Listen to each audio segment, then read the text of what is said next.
What's up, guys? Welcome back to my YouTube channel. I might look really dirty. I've been at work all day. That's my service truck in the background. But pretty much today's point of the video is we're going to be building a 1993 Mazda Miata. We're going to be building it out completely for the track and also for a daily driver. This car means a lot to me. It's not the original one that I had. I got rid of that one when I was over on the East Coast. But my goal with this is to make it look like a show build, but also be able to track it and also still be able to daily it. Now, with that being said, let me show you what we're gonna have to deal with. So right here we have my 1993 Mazda Miata. It is the special edition one. It came with the Bilstein suspension. It came with all the upgrades, the factory upgrades, right? Except for no turbo and no 1.8 because it wasn't out yet. So pretty much, let's start off with, I'll drop in a couple pictures on what the car looked like when I first picked it up. I bought this car for $400, an extra $100 for the guy to deliver it because he lived 2 hours away. So far, what I've done to it is over fenders, side skirts, and over fenders in the front. Other than that, I also put the soft top on it. Other than that, the car pretty much came exactly how you saw it in those photos. So not that much different, a little bit more different, but yeah, let me show you the inside. So the interior is clapped. It was clapped before, but it had this NB dash in there, and I really don't like NB dashes, and I also don't like the tan. Tan's disgusting in my opinion. So pretty much, like I was saying, is car came with no top. Got this top for free pretty much. I traded Ratchet for it. I still got to put in the top clips, so this straightens out, and we're not getting this weird bend. But like I said, it's a project car, so everything that I've gotten has been super cheap, free, or it's going to take me a while because I don't have money just to be spending on a project car like that. I have other bills, and I'm an adult now, so I have real big boy stuff, you know? Right here, it came with an NRG steering wheel. Like I said, it came with a dash in there. Other than that, it pretty much came just as a shell. Here's the engine bay. We're going to be getting a new hood, new front bumper. We were going to get new fenders, but the over fenders are doing just fine. Pretty much completely gutted. It came as a rolling shell, so it still has your charcoal canister, your brake booster, your clutch, and everything like that. Other than that, nothing else came with this car, like, at all. So now let me show you the parts that I've gotten for the car. All right, don't mind the messy shop. Right there is me and my grandfather.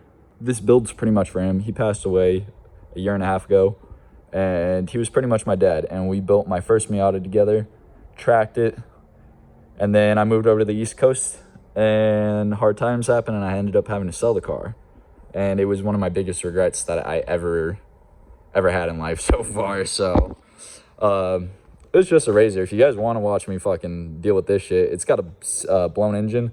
It was ran with no oil and the engine locked up.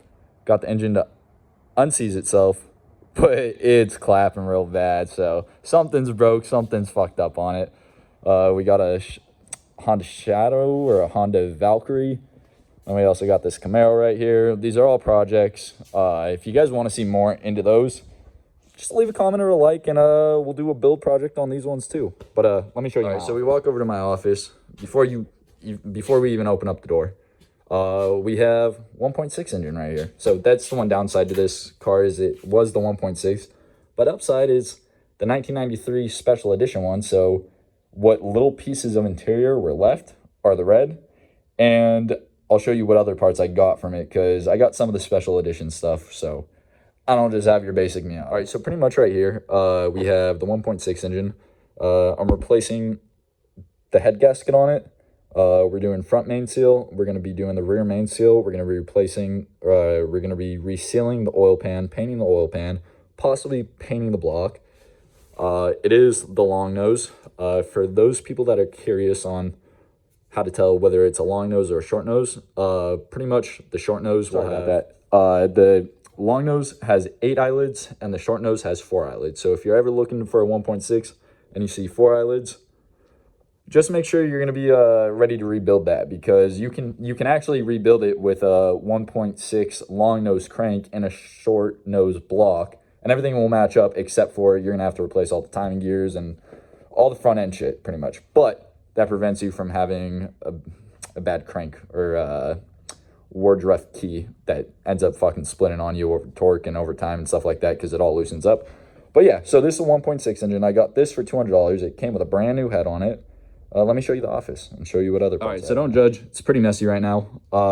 We got a Cabra. I'm probably butchering that name. Seat right here. We have the fabrics getting dyed right now. I've been leaving them in Rit dye for the past 4 days, and I'm going to leave them until I remember to pull them out. Just let them get as black as possible. We got a head gasket. We have an NRG bucket seat right here.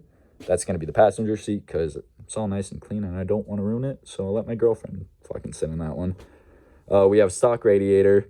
We have 1.6 short nose block, or not block, short nose crank. We're going to be doing a complete build on that, so stay tuned for videos about that. We're going to pretty much do forged internals. Everything forged that we can do, we're going to do. We're going to build that one up so we can turbo it eventually. But that's way in the future. So for the time being, we have the NA dash that's supposed to be in the car. Mind you, I spent, what I was telling you guys, I spent $400 on the chassis, an extra $100 for him to deliver. So far, everything that I've gone, everything I'm about to show you, I've only spent $1,100.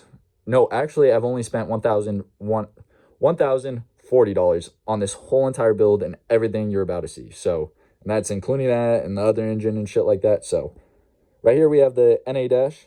We have a transmission I got for $200. This pink support bar came out of my 1.8. I'm going to have to make custom holes for that to support onto, just so it has a little bit of extra, it doesn't flex as much.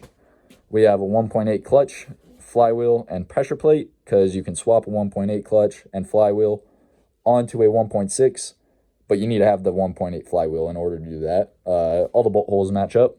Come over here, we have your basic speedometer cable, because that one was ripped. We have injectors, oil pressure sensor. We have an alternator. We have the timing cover. Like I said, valve cover. We have the radiator fans. These were the other special edition part that came with the car. Yes, you could buy these from Miata or pretty much on Amazon, but these ones came with the car from factory. So we have the intake stuff. We have the tombstone. We have brick headlights, even though there's already brick lights on the car. We have a center console right there. We have a chopped up center console. Like I said, transmission. We have all the bolts and everything for the transmission. You got the 1.8 emblem, or the special edition emblem. We have a rear main seal. Here's the brand new head that I was talking about. And then we have the other front fender right here. So all I pretty much need is the stuff to the ignition coils, spark plug wires, and spark plugs to make the car run, or at least start, and a starter. And then the only other thing that I need to get it to move on its own power would be a 1.6 diff, unless I decide to go with the 1.8 diff, and then I'm going to have to get the drive shaft as well. But I have the drive shaft and all that, and I have the transmission support bar. So we're pretty much so close to having this thing move on its own power, and then we're going to do a crazy colorway on it. But let me show you the other two parts that I have that probably not going to be using, but let me show them. Yeah, these are all the projects. So if you want to see doing a fuel pump on this thing, we already have the fuel tank out. Second time I've had to do a fuel pump on this bad boy. That's a shit box. That's my other prized possession right there. Currently the next day, I ran out of storage yesterday, had to clear up a bunch of stuff, so now we have more storage. Sorry if the camera looks a little fuzzy. Front screen's cracked, so not much we can do about that. I also look dirty because I'm back at work and I've been crawling around in the dirt all day. So where we left off was I was showing you the room, all the parts that we have. Pretty much I moved a couple of the parts inside of this room, cleaned this room up a bit today, and I'll show you those other two parts that we have. We have my prized possession, in a sense. This came from my boss. It is a radiator / oil cooler. These were used in, I think, what was it? It was the Mazda F1 series. It's by CNR Racing, but it wasn't designed by them. It was designed and engineered by my boss for F1 Mazda Racing section or whatever. Pretty much so you never overheated your car when you brought it on track. And he gave it to me. I just don't want to, I don't feel like fabbing that in the car just yet. And then I don't have them in the room, but the other 4 things technically, but it's all one thing. Let me flip this camera around. 4 racing, not 4. I don't know why I'm saying 4. I got a set of Racing Beat coilovers, lowering springs for, they actually came with the transmission. So I got the transmission, 4 daisy wheels with rims, or 4 daisy rims with wheels, if you want to put it that way, right there. And those springs, all for $200. So I'm not going to use the Racing Beat springs, so I'm just going to sell them or save them for spare parts if I ever get another Miata or something. But I like coilovers, so yeah, that's where I'm at with that. But let me show you a little bit more of the Miata, and then yeah, I think that'll be it for this video. The interior did not look like this before, but he had a bunch of shit going to this for wiring to start the car. So I'm pulling all his shit out because let me show you. All this in-house residential wire was all shit that he had in there to start the car. So we're not doing that because that's not good for the car. A car vibrates and stuff like that, so you don't want to have residential copper wires, or because they're heavy, number one. Number two, they don't have the same insulating capacities as car wire, for instance. And this is super light. That shit weighs it weighs a lot when you come down to it. If you built a whole harness out of residential wire, your car would have a few extra pounds at the end of the day. But yeah, so now I have to go in here. I have to wire up an ignition switch. So I'm just going to run wires pretty much up to the dash where the USB is. And I'm just going to put an aftermarket ignition switch right there with a key.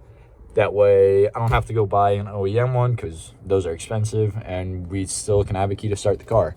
Other than that, I need new carpet. And then right here, look, this is like the one piece of interior left from the original special edition in 1993, the black on, what was it, the full red interior. So this thing used to have completely red interior. I don't know what happened to it, but you can still see the red seat belts. I wasn't sure why I had red seat belts at first, and then I looked up the VIN and realized I had a special edition one. So I mean, it's pretty cool that I still have some remnants of the original car. But yeah, so other than that, I have to go run through these wires, resolder them up, and then put this loom back together, clean all this up, and then I can put the dash back in, then engine and all the drivetrain components pretty much after that. But yeah, let me get you guys right here. We're going to use for a harness bar so I can run my bucket seats with my 5-point harnesses for the time being until I get a roll bar. I'm definitely not making my own roll bar. I'm just going to buy a fabbed one, weld it in, and then weld a section of this, cut it in half. I'll make the harness bar for now, and then once we get the roll bar, we'll shave it up and then weld it into the actual roll bar. That way we have a welded harness bar onto the roll bar, if you get what I'm laying down. I mean, you're fine, but you're not him. So no, I'm super saiyan. You rock up with the boys, got my shooters spraying. Who the fuck tryna step up to the plate? It's okay, cause my boy, he gon' do this. I think that's gonna be it for today's video. Let me know what you guys want to see next, or what you want me to start on next. If you have any ideas, literally anything, just leave it in the comments or message me somehow, figure it out. But yeah, thank you guys so much for watching, and I'll catch you guys in the next video. Peace.